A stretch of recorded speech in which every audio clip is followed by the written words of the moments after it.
Hi everyone, this is William with ListenUpMinistries again. Today we're going to be talking about one of Jesus' many miracles. It's about the healing of the blind man. This story is found in John chapter 9. It's kind of a long chapter, there's 41 verses, but it's an awesome story. So let's go ahead and start reading it. Now, as Jesus passed by, he saw a man who was blind from birth. And his disciples asked him, saying, Rabbi, who sinned, this man or his parents, that he was born blind? Jesus answered, Neither did this man nor his parents sin, but that the works of God should be revealed in him. I must work the works of him who sent me while it is day. The night is coming when no one can work. As long as I am in the world, I am the light of the world. When Jesus was walking along, there were many sick and poor people that were asking for help. In that time, it was believed that if you had a major physical illness or if you were disabled, it was because you or your parents had sinned and it had caused God to curse you because he was mad at you. In verse 3, he puts that myth to rest. He says, the works of God should manifest in him. So the fact that he was blinded was because the work of God was gonna show through that, and the miracle was gonna come because of the fact that he was blind. In verse 4, he says, I must do the work of the one who sent me before it gets dark, when no one can work. Jesus here is speaking of the Jewish Sabbath, which starts at sundown. Verse 5 can be interpreted in many ways. Verse 5 is not a random verse that was just placed there because, for a random reason. It has everything to do with the content in that story. And although it can have other meanings, verse 5 is there for a reason. I believe in verse 5, Jesus is justifying working in the dark, the Sabbath. It says, Jesus says, I am the light of this world. So many of us live without that light. Have you ever tried to walk, in your house, maybe from your bedroom to the kitchen without turning on the light? You're feeling up on the walls and the furniture, trying to find your way.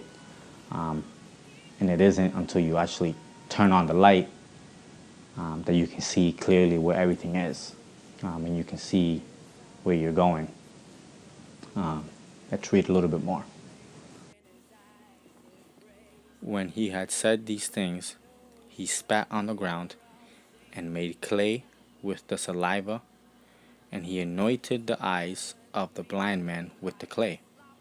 And he said to him, Go wash in the pool of Siloam, which is translated sent. So he went and washed and came back seeing. Why didn't Jesus just touch this man? Why didn't Jesus just say it? He had already shown that he could heal with just his words.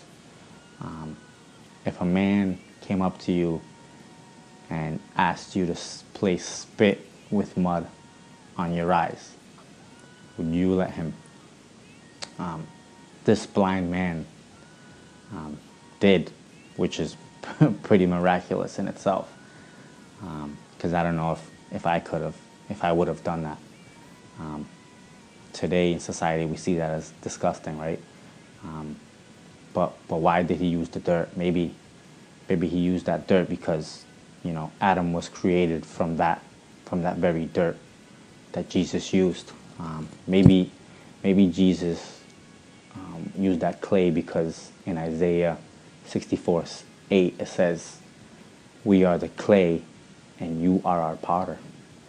Maybe because in Jeremiah 18:6 it says, "As the clay is in the potter's hand, so are you in my hand."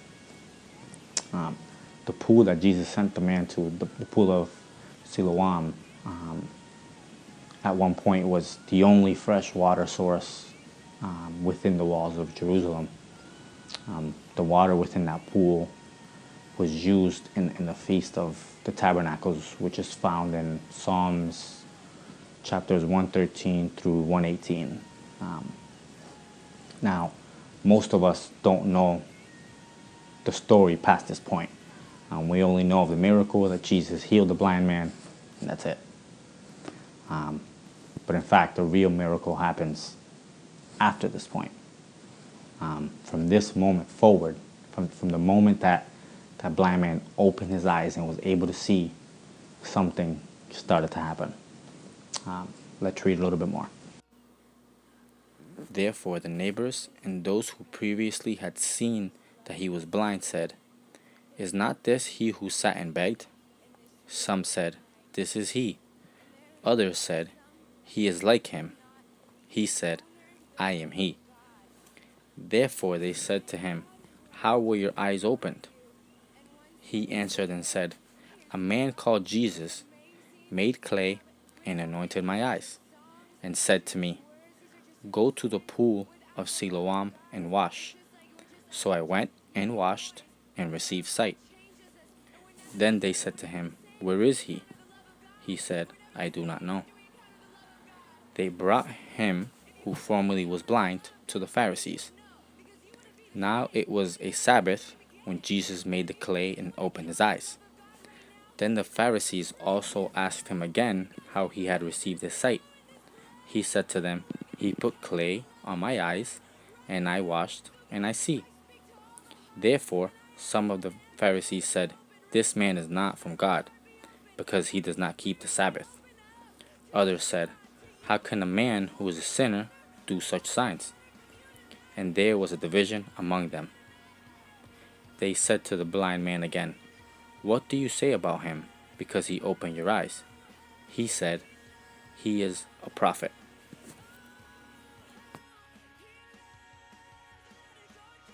The man is starting to realize who Jesus really is.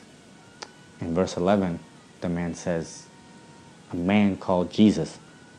In verse 17, he says, "He is a prophet." Let's read the rest of the story. But the Jews did not believe concerning him, that he had been blind and received his sight, until they called the parents of him who had received his sight.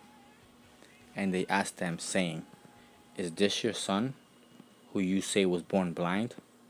How then does he now see?" His parents answered them and said, "We know that this is our son, and that he was born blind. But by what mean he now sees, we do not know. Or who opened his eyes, we do not know. He is of age. Ask him. He will speak for himself." His parents said these things because they feared the Jews, for the Jews had agreed already that if anyone confessed that he was Christ, he would be put out of the synagogue. Therefore his parents said, "He is of age. Ask him." So they again called the man who was blind, and said to him, "Give God the glory. We know that this man is a sinner." He answered and said, "Whether he is a sinner or not, I do not know. One thing I know, that though I was blind, now I see." Then they said to him again, "What did he do to you? How did he open your eyes?" He answered them, "I told you already, and you did not listen. Why do you want to hear it again? Do you also want to become his disciples?" Then they reviled him and said, "You are his disciple. We are Moses' disciples. We know that God spoke to Moses. As for this fellow, we do not know where he is from." The man answered and said to them, "Why, this is a marvelous thing, that you do not know where he is from. yet he has opened my eyes. Now we know that God does not hear sinners, but if anyone is a worshipper of God and does his will, he hears him. Since the world began, it has been unheard of anyone open the eyes of one who was born blind. If this man were not from God, he could do nothing. They answered and said to him, You were completely born in sins, and are you teaching us? And they cast him out. Jesus heard that they had cast him out, and when he had found him, he said to him, Do you believe in the Son of God? He answered and said, Who is he, Lord, that I may believe in him? And Jesus said to him, You have both seen him, and it is he who is talking with you. Then he said, Lord, I believe. And he worshipped him.